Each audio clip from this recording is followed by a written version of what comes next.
Bonjour mes chers frères et sœurs dans le Seigneur. C'est le révérend Jacques Dinabanza. Je suis là, mes chers frères et sœurs, pour prêcher la bonne nouvelle de l'Évangile. Et cette bonne nouvelle de l'Évangile est intitulée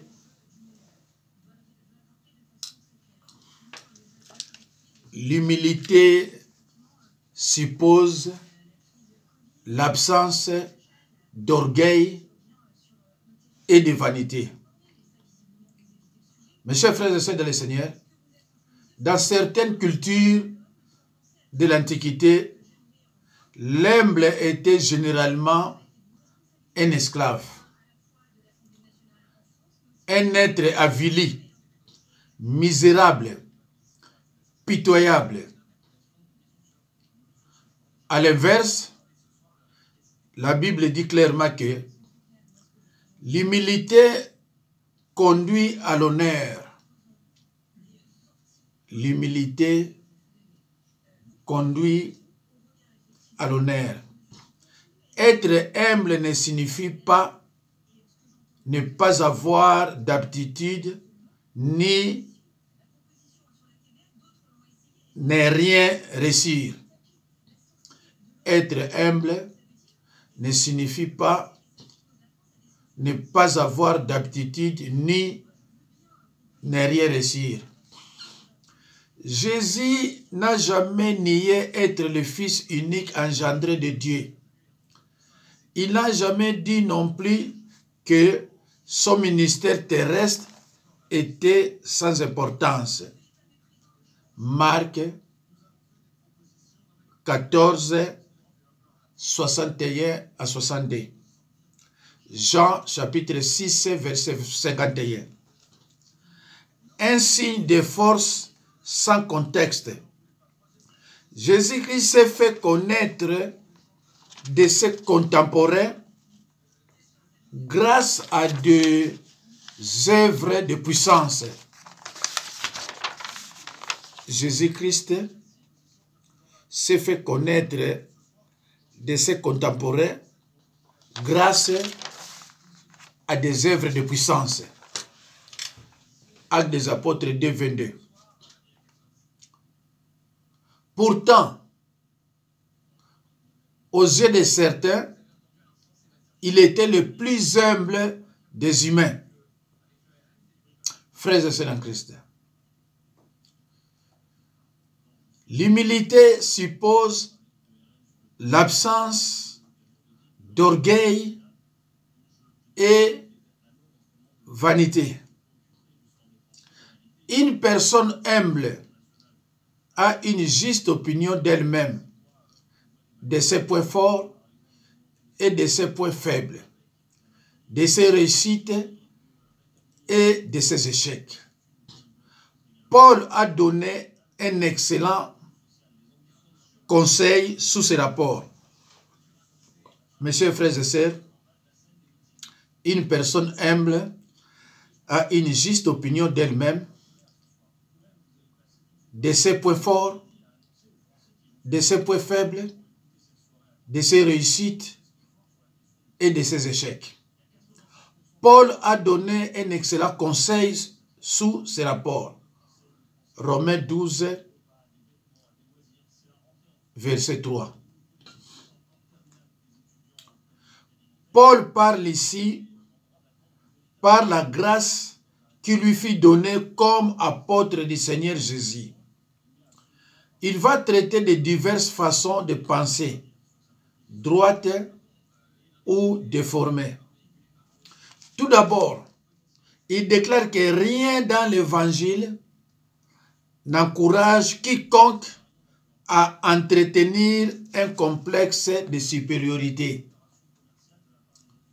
Mes chers frères et sœurs, dans le Seigneur, Paul parle ici par la grâce qui lui fut donnée comme apôtre du Seigneur. Il va traiter de diverses façons de penser, droites ou déformées. Tout d'abord, il déclare que rien dans l'évangile n'encourage quiconque à entretenir un complexe de supériorité. Il nous exhorte à faire preuve d'humilité dans l'exercice de nos dons. Nous ne devons ni avoir une trop haute opinion de notre propre importance, ni entretenir un sentiment d'envie à l'égard d'autrui. Au contraire,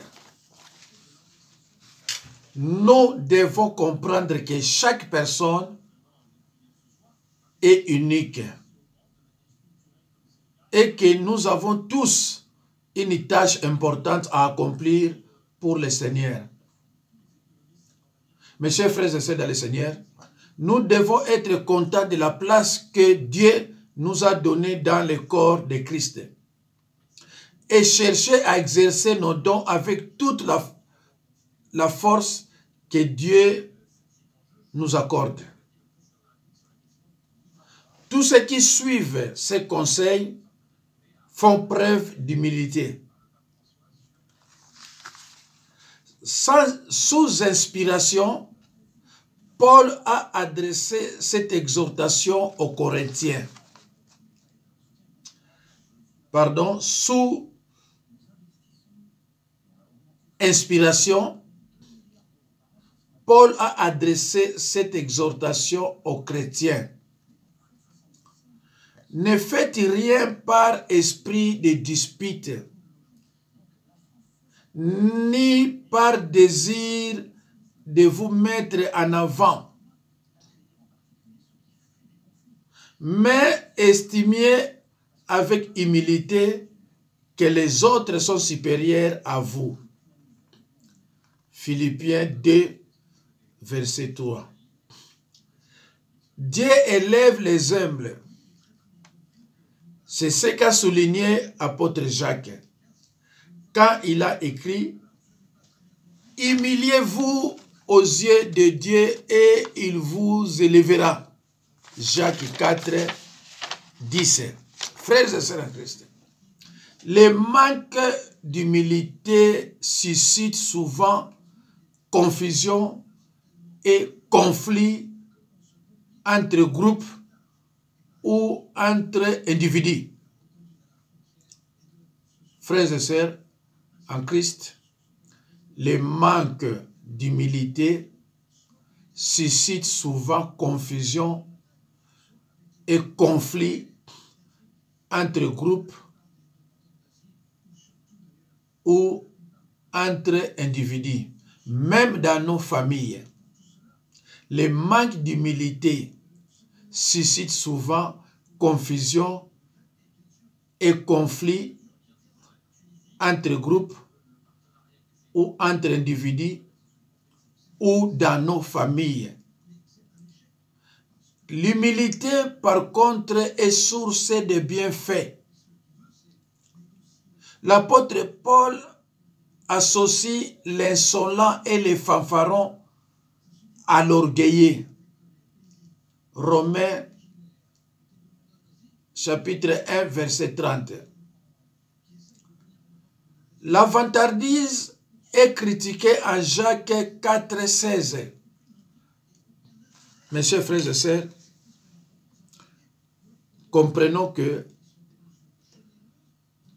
que un orgueilleux, c'est un homme vantard. Puisque c'est un orgueilleux, c'est aussi un menteur. Parce que l'orgueil est réservé à Satan et ses serviteurs.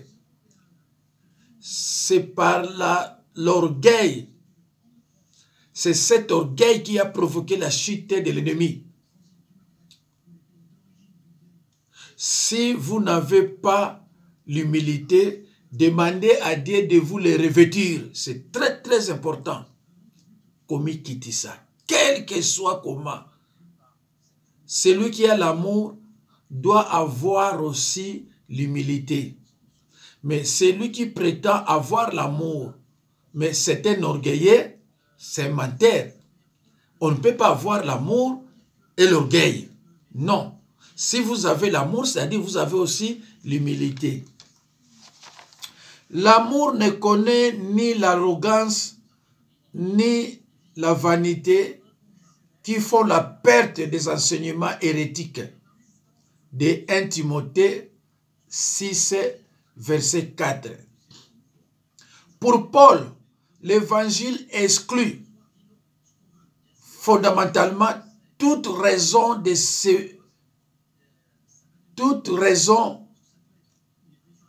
de vanité. Romains, chapitre 3, verset 27. Avec l'aide de Dieu, l'apôtre Paul a pu se défaire de l'arrogance et de l'orgueil. Paul dit, « Soyez mes imitateurs comme je le suis moi-même de Christ. » 1 Corinthiens, chapitre 11, verset 1. Paul, l'apôtre Paul dit, « Soyez mes imitateurs comme je le suis moi-même de Christ. » 1 Corinthiens 11, verset 1. Frères et sœurs à Christ, si nous imitons Paul et suivons ses conseils, nous constaterons à quel point il est sage de revêtir l'humilité. Colossiens 3, verset 12. Frères et sœurs en Christ, l'orgueil signifie estime excessive de sa propre valeur. Orgueil signifie estime excessive de sa propre valeur. Il se glorifie lui-même. Mes chers frères et sœurs dans le Seigneur, la Bible nous enseigne que l'orgueilleux est celui qui refuse de dépendre de Dieu et de se soumettre à lui. Mais s'attribue l'honneur qui lui revient, forme la racine même du péché.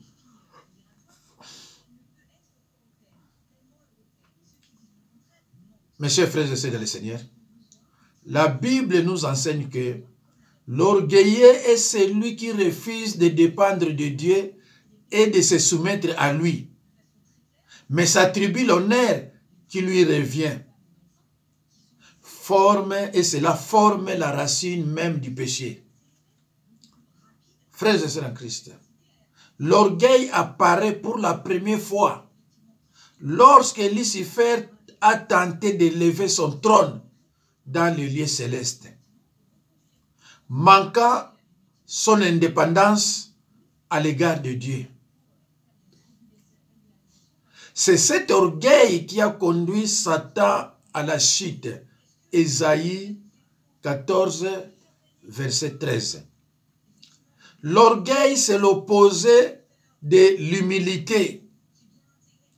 L'orgueil, c'est l'opposé de l'humilité. L'humilité se vit élevée au rang le plus élevé lorsque Jésus-Christ affirma doux et humble de cœur. Marc 7, 22. Mes chers frères et sœurs, je vous demanderai, s'il vous plaît, de prendre vos Bibles et de les ouvrir avec joie pour lire les versets bibliques. C'est vrai que je ne peux pas continuer à lire les versets bibliques, ça c'est encourager la paresse. Mais il faut avoir l'habitude d'examiner les Écritures comme faisaient les croyants de Béret, qui examinaient toutefois les Écritures pour voir si ce qu'on leur disait était exact. Vous aussi faites pareil. S'il vous plaît, c'est très important. Au lieu de lakayo, yo oyo kaka. Il y a d'autres, quand j'arrive chez eux, je lui demande et ta Bible, frère, sœur. La Bible, c'est triste, hein? Il commence à chercher là où il a déposé sa Bible. C'est malheureux. Donc de telles personnes peuvent rester 1 mois, 2 mois sans lire la Bible et ça ne lui dit rien. C'est triste. Jésus-Christ a toujours dit, ceux qui sont mes frères et sœurs, ce sont ceux qui écoutent la parole de Dieu et qui la mettent en pratique. Et pour écouter, il faut lire la parole. Tu ne peux pas rester toute la journée sans lire la parole de Dieu. Pour un chrétien, et celui qui ne lit pas la parole de Dieu est en train de pécher. Pour un chrétien. Ça, c'est notre doctrine. L'orgueil est l'opposé de l'humilité. L'humilité se vit élevée au rang le plus élevé lorsque Jésus-Christ s'affirma doux et humble de cœur. Marc 7, 22. En réalité, la Bible avance de bonnes raisons d'accorder de la valeur à l'humilité et de la cultiver. L'humilité authentique est une marque de force, non de faiblesse. Saul ou Saoul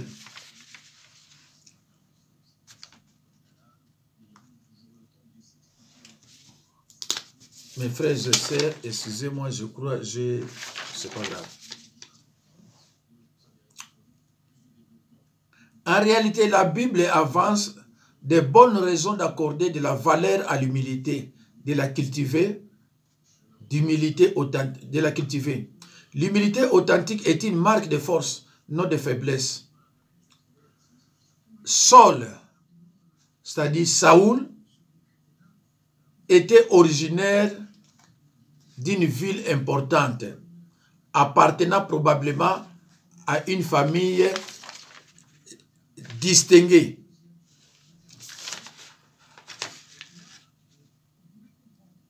Ouais. Il parlait au moins 6 langues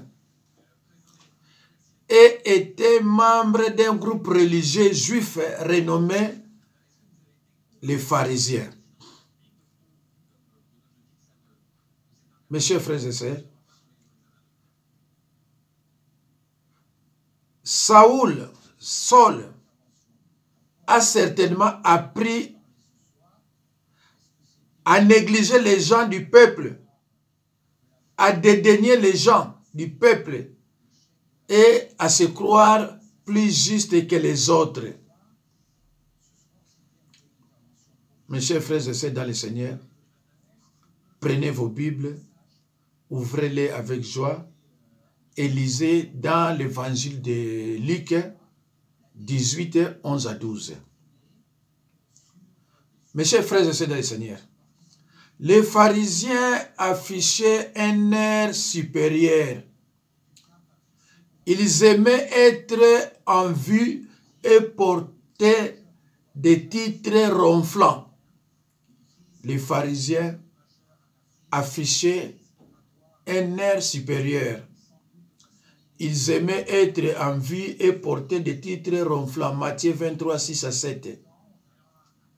Mes chers frères et sœurs dans le Seigneur, la fréquentation de telles personnes a probablement rendu Saoul arrogant. Nous savons qu'il persécutait avec acharnement les croyants de la Nouvelle Alliance.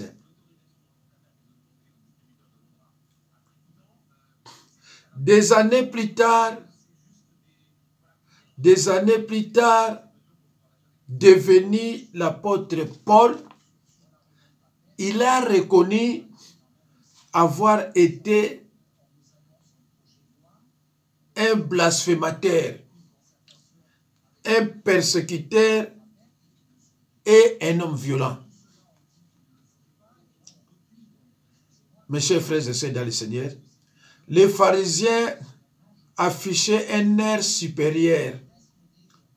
Ils aimaient être en vue et porter des titres ronflants. Matthieu 23, 6 à 7.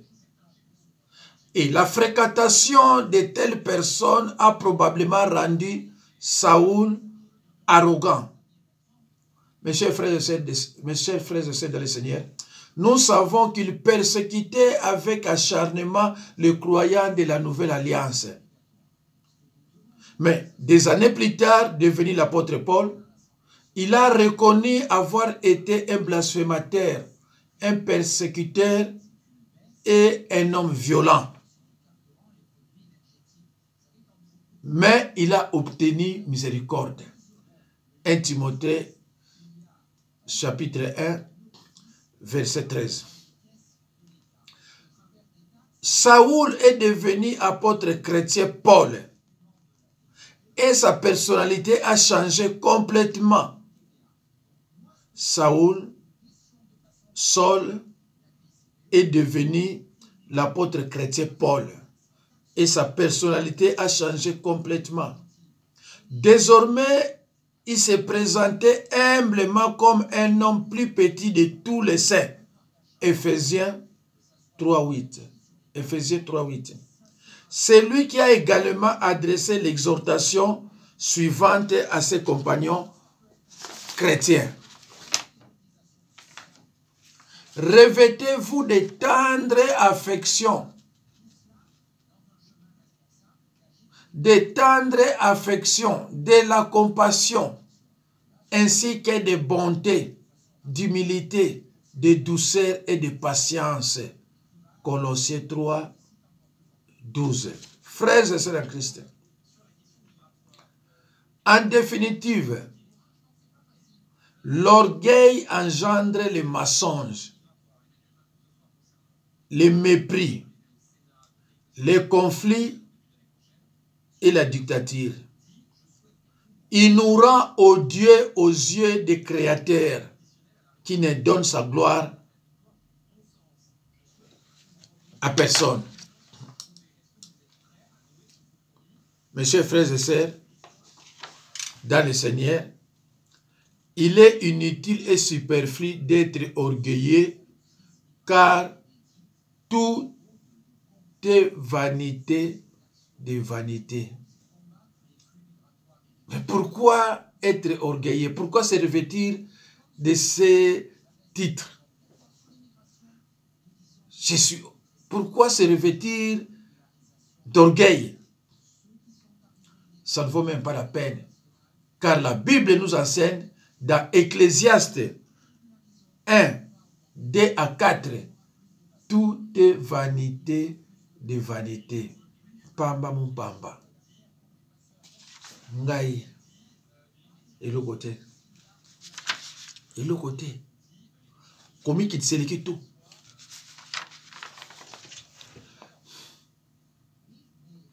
Frères et sœurs en Christ, dans l'évangile de Matthieu 16, 24, quelqu'un demande à Jésus-Christ ce qu'il doit faire pour le suivre.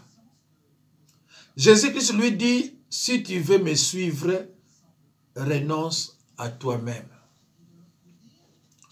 Renonce à ton jeu. Renonce à ton orgueil. Renonce aux œuvres mauvaises.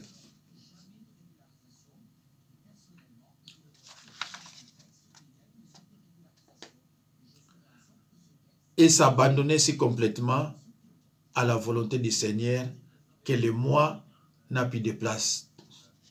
Si tu veux me suivre, renonce d'abord à ton j'ai. Renonce à ton moi. Le j'ai, le moi, c'est l'orgueil. C'est pour cela que vous trouverez dans certains pasteurs qui prêchent, il a des disputes, les gens lui téléphonent, lui crie dessus. Ah, pourquoi tu as fait ça? C'est l'orgueil qui a fait qu'il puisse prêcher la parole en dehors de notre doctrine. Mes chers frères et sœurs dans le Seigneur, bien, jamais au osa en amour, peut osa suna orgueil. Et tant que la communion se met balete biloko wana. Ce que en amour, faut zapper na komi kitisa. Au koki jamais que osa na komi kitisa, na orgueil bisusu. Te biloko ne zalagate. Na banzi sozo landanga et pas ozali, ozo comprendre le comportement na yo ke eza ya muto eza humble te. Muto azalaka humble azape na komi kitisa. Paul azalaki na ba fréquentation moko ya ba pharisien. Ba pharisien o bazaki na ba orgueil, bazoli yaka ba mona bango. Ba kotelema na ba coin, na ba église ba vanda place ya liboso, balingi bato ba mona bango. Alors fréquentation wana ya ndengo wana esalaki ke Paul akoma arrogant, akoma orgueilleux suite à la fréquentation ya bateau basé na ba comportement wana. C'est pour cela ndeko na ngai. Il faut talaka nani yoko ko salaka ne ke amitié. Nani yoko tambola kana ye. Soki muto azali atonga kabato, afinga kabato, alobami makoma lukuta. Yo yebi ke muto yo ozolo bana ngai zango bien ya solo te. Muto yo anikaka diviser bino, muto anika bwe. Ndeko na ngai. Soko lif ko kene lifelote bendana. Parce que ozo commettre le péché de participation pour rien. Mieux vaut otika la yomoko que ozana batu oyo bako bebisa bomoi na yo. Muto azana bolingo, amour, azana toujours na komi kitisa. Komi kitisa ezali ka pasonité. Vaut mieux batu ba seka yo, mais ozwa eloko yo zoko luka. Mieux vaut batu ba seka yo, osenga bolimbisi, même publiquement, batu ba seka yo, mais nzamba kotombola yo. Amoni eloko yo sali. Osengi bolimbisi na yo publiquement batu ba yoki. Et batu ba moni. Mais ceux qui ont le bien, on a l'amour. J'ai agi par amour. Mais on a orgueil, on a combattre ministère, na mosa l'ensemble. Mais on a apprendre batu belika eloni. Mutu a un amour à combattre ka ministère te, à combattre ka église te, à blesser à batu te. Mutu a un amour comme ce que vous venez de suivre ici, un certain pasteur sataniste qui ça c'est Marcelo. A blessé, Moussa n'est qu'au blessé tout le temps, qu'au blessé catholique, qu'au blessé. Ce qu'on m'a dit, on a yéba yango kenzamba yebiete. Azana morte, azana orgueil, o yebi ke wana nzamba yebi na yete. Moussa nanzambe, to moi nanzambe a blessé rabatute. Moi nanzambe akala rakinite. Moi nanzambe saka ogoyiste. Biloko ngala solo basuke za nzoto na yo. Yeba ke nzamba yebi yote. So ko fi briske mako, o kemba na mona porte large. Mbala moko chu au côté kuna ozonga suste confession zera suste parce que yo zaki mto barankin ok mama kuna bato bazana orgueil bazabe bato ya rankin baninga ko pardonner te po orgueil wana o azana ngo nakamwa eloko mo yazana ngo ya satana de toute façon mutu nyonso azana ka satan za orgueil mutu nyonso azana ka satan za orgueil alors yonde ko nanga so azana ka nzambe cause orgueil. Ce que demande à Dieu de te revêtir l'humilité. Nzambe ala tsayo humilité sera humble de Jésus-Christ qui disait que je suis doux et humble de cœur. Mais yo za humble de cœur te. Ndeko nanga liloba il faut changer kayo. Koyo ka liloba te pe ochango boye. Ezangate. Toute écriture est inspirée de Dieu et utile pour enseigner surtout notre doctrine, convaincre, corriger et instruire. C'est ça. Mais yo so ka liloba ya Nzambe. Yo so talaka denga. Yo talaka pourquoi? Yo talaka liloba ya Nzambe. Examiner les écritures. Oh, on a sur le basou qui est na kati kunate. Ce que zali, mais ozo quoi dire c'est quel non pourquoi? Hein? Sorcellerie, sans en sorcellerie. Luko bim na sorcellerie. Moi na Nzambe, talaba tinyo so na baraki na bato. On va pardonner raté. Et ça, bateau, ça va orgueil. Orgueil, et ça, Satan. C'est cet orgueil qui a entraîné Satan à la chute. Voilà. Yo, ozoko yo, kali lo branzambe, ozoko andircir cœur na yo. ozo talanga po yo lingi ngai te. Mais non, ko talanga te, talali loba. Yo zo talanga parce que yo linga no ngate, ozana eni nanga. Omona utu vome ba bomanga le longa na kufa yo vivre. Mais bosani ke songa na kufi yo pe il y a un temps pour tout, yo pe un jour au kufa. Obosani o yebi na ngote. Alors mes chers frères et sœurs dans le Seigneur,